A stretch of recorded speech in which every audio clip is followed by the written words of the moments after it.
jopuonje nikech ng'anyo mag jopuonje bende nochumi lome ponono ni capitation margi cha ok bi chwal gin bende gibiro bedo ka ging'anyo. Koro en gimoro mok en wende wang' jopiny. Higa ni japuonj nyaka ng'any, laktari nyaka ng'any. Annette, keni dwaro mar ng'anyo ma kama ken ang'o mabiro bedo ka chunge nikech aparo ni singo ma bende piny owacho osebedo ka singo tok chul. Emomiyo ineno ka mar higa mar 2017 kona kosinge mochul. Emomiyo ni pod wan ka higa kapok ochule higa ni higa mabiro pod en mana ng'anyo mosiko.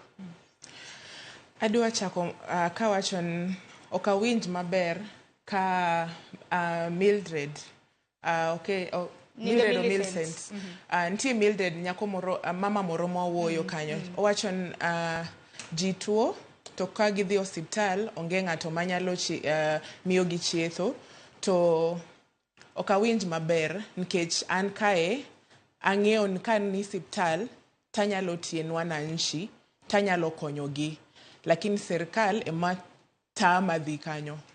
So right now I am not happy nikech wan kaka lakteche mama na bende tuo agoro kanyo obende otuo to okonyal dhi hospital nikech NHIF ma en go okonyal tigo i private to lakteche ogomo i public hospitals.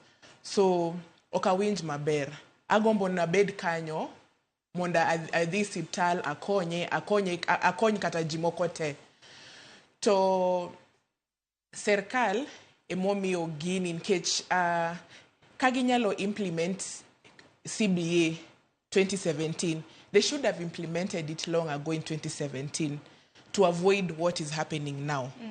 Nikech kagi implement just part of it now another strike will come up and people will also want to will demand for their rights also. So I believe that Sani nyakagi implement CBA 2017 completion katakao kinyal implementing completion nyakagi miwa step by step how they are going to do how they are going to handle it and do what they need to do now. It is wrong if the minister, the CS, Madam Susan Nakumincha says that she's going to change the law because that was recorded. Upon changing the law, no, one person cannot change the law. You have to take this country through referendum for you to change the laws or even come up with policies and such things. So because of the challenge one kodo Sani, idwa mondo ihinjo moko you don't so that you are not accountable to the budgeting that you are supposed to do. Nkech gini kawani school ntie gimoro milongo ni indexing mitimo gagpe KMPDC to ging'eyo on how many medical students are supposed to graduate every year.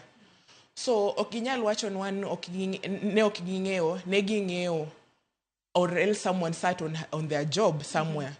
Nkech they had the number and they should have budgeted accordingly. So I would say if I think someone should be accountable for what is happening. And this CBA, they need to implement it now.